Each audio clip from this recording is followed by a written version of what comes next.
England will be joining Spain in the 2023 Women's World Cup finals after defeating Australia in the semi-finals. So let's talk about it.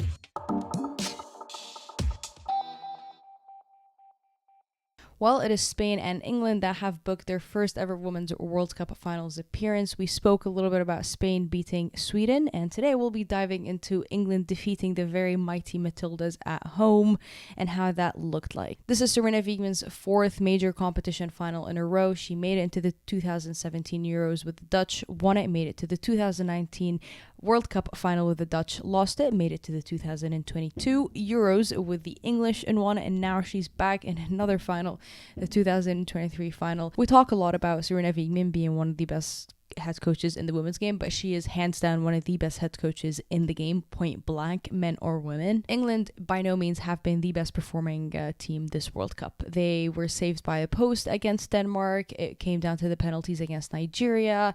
Against Colombia, they went down initially and have had to fight a lot of adversity, and this game again was another moment of adversity and resilience. What England are doing right now, they're not playing like champions, but they're winning like champions. And in a World Cup, it doesn't matter how you play as long as you win. That literally is how the World Cup is. You can play the crappiest football ever, but end up on top. That's all that matters. As long as you're winning and moving on, especially in the knockout stages, it absolutely does not matter how you do it. As long as you get that W and as long as you go through, that's all that matters. That literally is the goal of any tournament competition, and the World Cup is no different. You always need a little bit of luck, and I love how England are riding on that luck. Like I mentioned with Denmark, it wasn't the smoothest of games. Against Nigeria, also not the smoothest of games. Colombia had a lot of challenges, and against Australia had their own challenges too. So in terms of put everything tactical aside, England have ridden their luck, and absolutely they have had the chance to capitalize on it and have done just that. But also tactically, this was England's best performance on the pitch, and I think Sarina Wiegman absolutely nailed it. Coming into this game, no other nation has had this many successful counterattacks as Australia had, including the fact that they beat Japan on the stat. So you know one of the biggest threats that Australia are going to present to you are counterattacks, especially with Sam Kerr being back. You know she's up there roaming, waiting for that ball to come to her because she'll be finishing it. And how do you prevent those counterattacks? Great question. Well, you starve the opponent from the ball. You also want to control the tempo and the overall tempo of the game, but also it's very crucial to have good defensive structure and kind of make sure you're sniffing out any danger so that you don't lose possession, or when you do, you're in a good structural position. So disciplined on their shape. Whenever they were at a threat of a counterattack, they had their three center backs fully standing there waiting for Sam Kerr to come in. They had their fullbacks of Lucy Bronze and Rachel Daly alert to come back if there was that danger on the wings.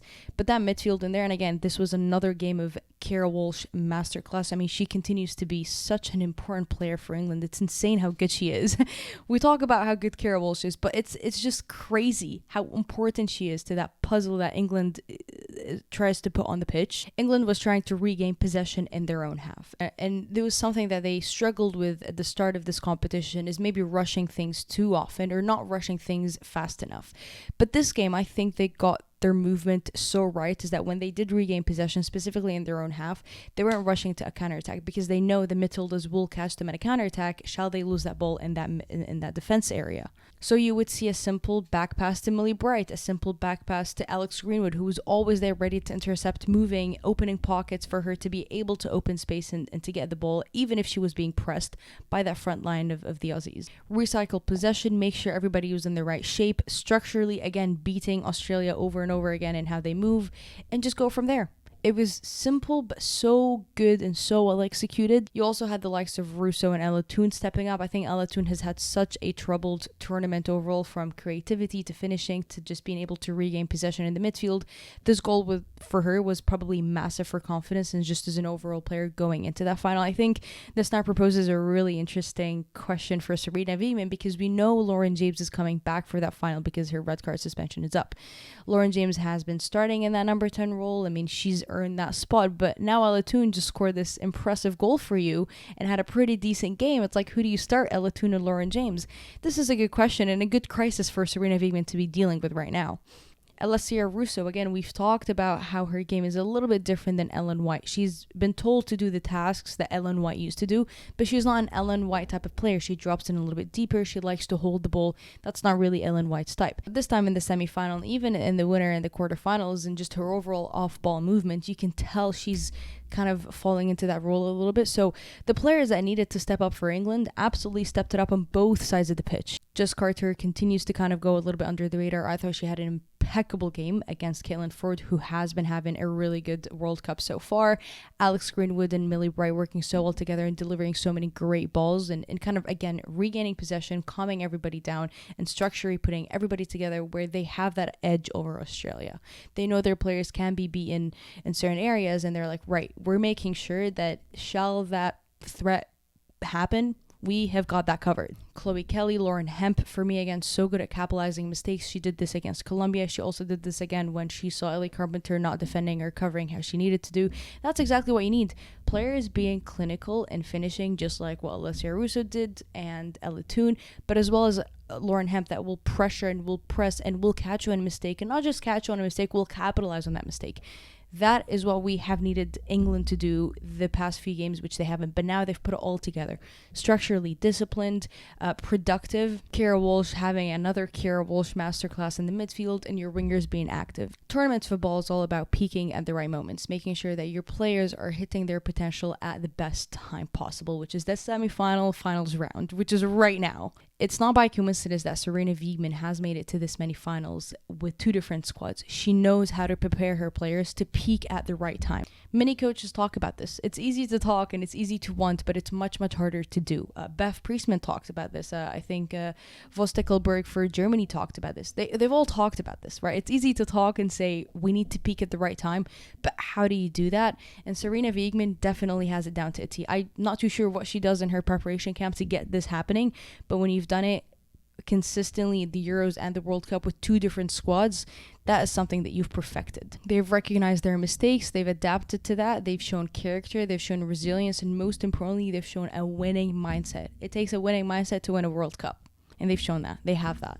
They're also much more aggressive this game, which, again, you want to win a semifinal, you have to be as aggressive as possible, obviously in the most appropriate way where you're not breaking your opposition. I just mentioned aggression and regaining possession earlier in the video, and England made 9 first half fouls. 3 of those came on Kerr, but Australia only had 1. So you had a clear difference of physical aggression that one of the teams was trying to impose than the other, but that was more in that first half alone than the total of England's last 4 games this entire competition. 5 against Colombia, 6 against Nigeria, 8 against China, and then 7 against Denmark. So that number 9 in that first half beats all of those games. Australia did dip on their aggression, but England came in aggressive this game regardless of what Australia was trying to do. So they were aggressive, they regained possession when they needed, they calmed, they restructured, beat Australia when restructuring, just being disciplined with their shape, and that's how they did it the entirety of the game.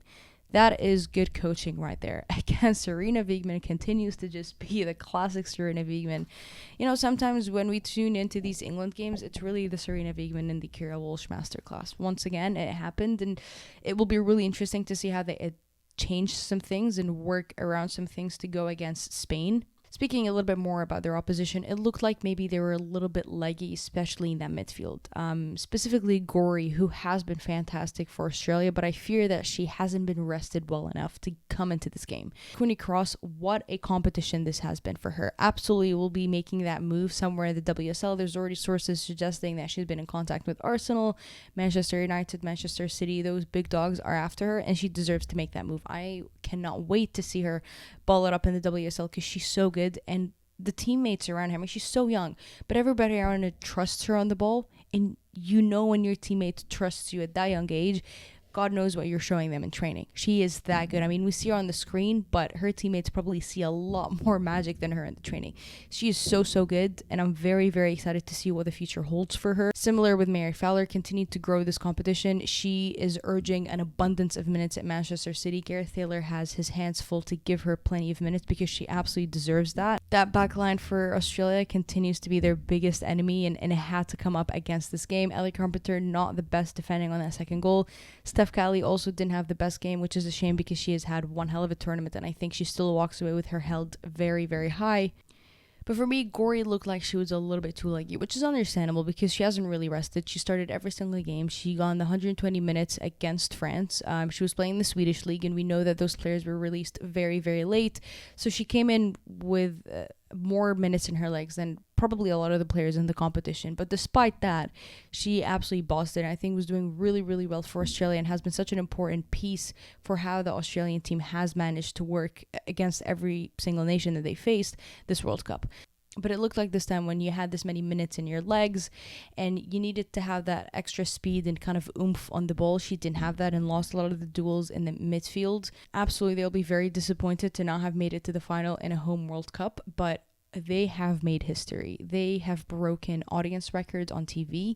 They've broken fan records. They've broken attendance records. They have quite literally changed the paradigm of the sport, arguably co-hosting one of the best World Cups to date. We are still to see how that final is going to play out. Their fans turned up. I think the media, the Australian media, did so well writing and promoting and talking about this World Cup. I think there's a writer that I've always enjoyed reading her work, and if you already don't read her work, Samantha Lewis, she's absolutely fantastic. And again, everybody turned up from that nation, the fans, the players, the media, the coaches, the entirety of that nation stood up and supported this Women's World Cup. And the Matildas have done something that many nations have struggled to do in their own nations, and this is something that even Australia has struggled to do, is make Australia a footballing nation, and they absolutely have done that.